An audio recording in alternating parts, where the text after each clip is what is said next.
Kau ni nak kena dengan aku kan? Kau keluar sekarang. Intan, apa benda yang kau buat ni? Lepaskan dia. Lepaskan dia. Dia ni pakai je tudung. Tapi perangai macam orang tak ada iman. Bos nak backup dia lagi? Sekarang ni, kau yang tak ada iman ni, Intan. Dia tak ada bersalah apa pun. Kau buat dia sampai macam ni sekali. Kenapa? Tak ada buat apa? Kau bangun. Kau cakap sekarang, apa yang kau dah buat? Mana saya ada buat apa-apa. Saya kemas bilik bos je.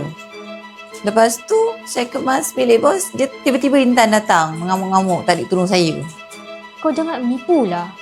Kau cakap sekarang apa yang kau dah buat? Betul lah apa saya cakap. Sebenarnya,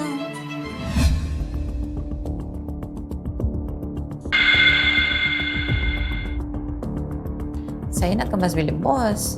Saya masuk je lah macam biasa. Tiba-tiba saya nampak Intan pegang duit banyak kat atas meja bos tu. Saya buat tak nampak.